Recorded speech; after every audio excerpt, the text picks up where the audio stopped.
आंतरराष्ट्रीय सामन्यांसाठी परवानगीचा प्रस्ताव बीसीसीआयने आयसीसीकडे पाठवल्यास या मैदानावर आंतरराष्ट्रीय सामने होण्यासाठी प्रयत्नशील राहू अशी ग्वाही आयसीसीचे अध्यक्ष शरद पवार यांनी दिली। गहुंजे येथील आंतरराष्ट्रीय क्रिकेट स्टेडियमचे सुब्रतो रॉय सहारा स्टेडियम असे नामकरण आणि क्रिकेट महर्षी दीपा देवधर यांच्या पूर्णाकृती पुतळ्याचे अनावरण सोहळा थाटामाटात पार पडला। मुख्यमंत्री पृथ्वीराज चव्हाण यांच्या हस्ते देवधरांच्या पूर्णाकृती पुतळ्याचे अनावरण करण्यात आले। स्टेडियमचे नामकरण आयसीसीचे अध्यक्ष आणि केंद्रीय कृषी मंत्री शरद पवार यांच्या हस्ते करण्यात आले। सहाराचे सर्वेसर्वा सुब्रतो रॉय यांनीही या कार्यक्रमाला हजेरी लावली। महाराष्ट्र क्रिकेट असोसिएशनचे अध्यक्ष अजय शिर्के, उपमुख्यमंत्री अजित पवार, महसूल मंत्री बाळासाहेब थोरात, कोल्हापूरचे छत्रपती शाहू महाराज, वनमंत्री पतंगराव कदम आदी यावेळी उपस्थित होते। या स्टेडियमवर 8 एप्रिल पासून आयपीएलचे 8 सामने खेळवले जाणार आहेत। मात्र या मैदानावर आंतरराष्ट्रीय सामन्यांना परवानगी नसल्याचे सांगत पवार म्हणाले, केवळ पुणेच नाही तर रांची आणि राजकोट येथील स्टेडियम देखील आंतरराष्ट्रीय सामन्यांच्या प्रतीक्षेत आहे। या तिन्हींना आंतरराष्ट्रीय सामन्यांची परवानगी नाही। या स्टेडियमला आंतरराष्ट्रीय सामन्यांसाठी परवानगी मिळावी यासाठी बीसीसीआयने प्रस्ताव आयसीसीकडे पाठवणे गरजेचे आहे। याची पूर्तता त्वरित व्हावी। यानंतर आयसीसी मैदान, खेळपट्टी येथील सोयीसुविधांची पाहणी करेल आणि नंतरच त्यांच्या निकषांमध्ये बसल्यानंतर या मैदानावर आंतरराष्ट्रीय सामने होतील। येत्या 15 एप्रिलला दुबईला आयसीसीची बैठक होणार आहे। या स्टेडियम विषयी बोलताना पवार म्हणाले, जगभरातील अनेक आंतरराष्ट्रीय स्टेडियम पाहिले आहेत, त्याच तोडीचे पुण्यातील हे स्टेडियमही झाले आहे। अजय शिर्के यांनी लंडनमध्ये षटकार मारत अनेक जाणकारांना बरोबर घेत या उच्च दर्जाच्या स्टेडियमची पाहणी केली आहे।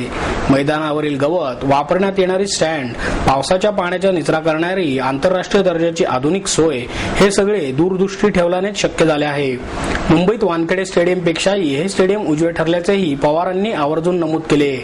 यावेळी मुख्यमंत्र्यांनीही आपल्या भाषणात या स्टेडियमचे कौतुक केले। या स्टेडियमला सुब्रतो रॉय सहारा असे नाव दिले आहे। याबाबत मात्र ओशाळल्यासारखे वाटत असल्याची खंत खुद्द सुब्रतो रॉय यांनी आपल्या भाषणात व्यक्त केली। ते म्हणाले, या स्टेडियमचे नाव सहारा स्टेडियम असावे असे वाटत होते, मात्र माझ्या नावाने हे स्टेडियम ओळखले जाणार आहे।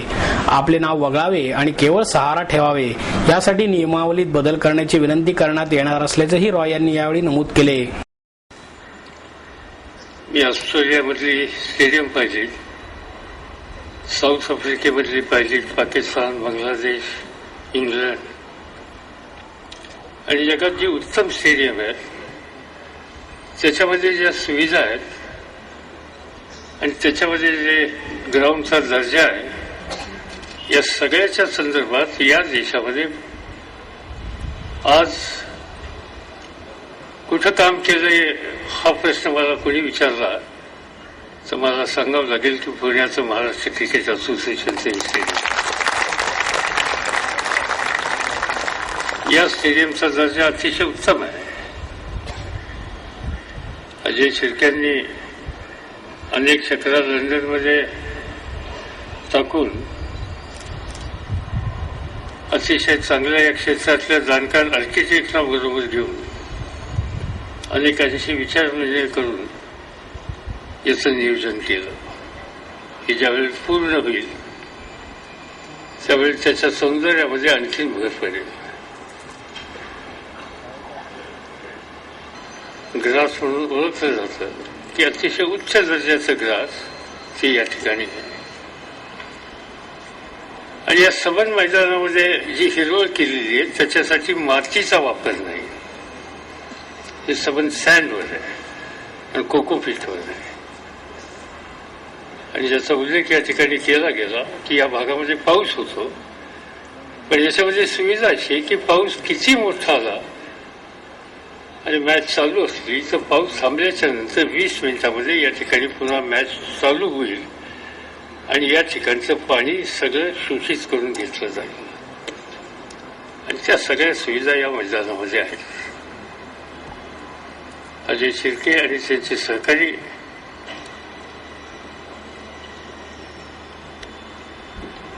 भारताचं क्रिकेट हे जगाच्या नकाशावर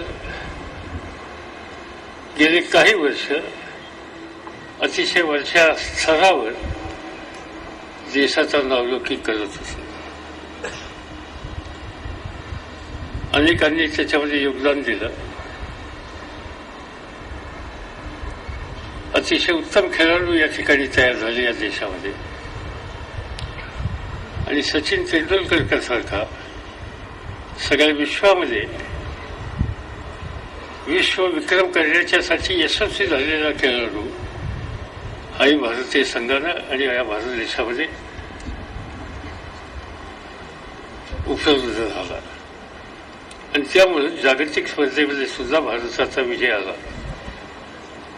आत्ताचा थोडासा पॅच मला क्रिकेटच्या बाबतीत थोडासा अडचणीचा दिसतोय. भारतामध्ये क्रिकेटमध्ये हे होत असतं.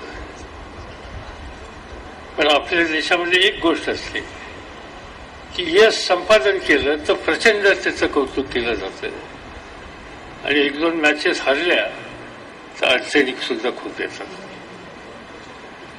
ज्यावेळी वर्ल्ड कप जिंकला त्यावेळी सबंध देशामध्ये उत्सव साजरा केला गेला. आणि त्याच्या आधी झालेला जो वर्ल्ड कप आहे त्यावेळी मी BCCIचा अध्यक्ष होतो. आमचे सेक्रेटरी निरंजन शाह कुठे मला दिसले आहेत का? आहेत. हा, आम्ही सगळेजण ते काम बघत होतो. आणि पहिली मॅच आम्ही बांगलादेशच्या विरुद्ध हरलो. भारताचा संघ भारतात परत आणताना मला पोलिसांची मदत घ्यावी लागली. आणि नुसतंच ते नाही, त्यांच्या घराला सुद्धा काही दिवस संरक्षण द्यावं लागलं. आपल्याकडे हरलो की काय होतं याचा अनुभव आम्ही घेतलेला आहे.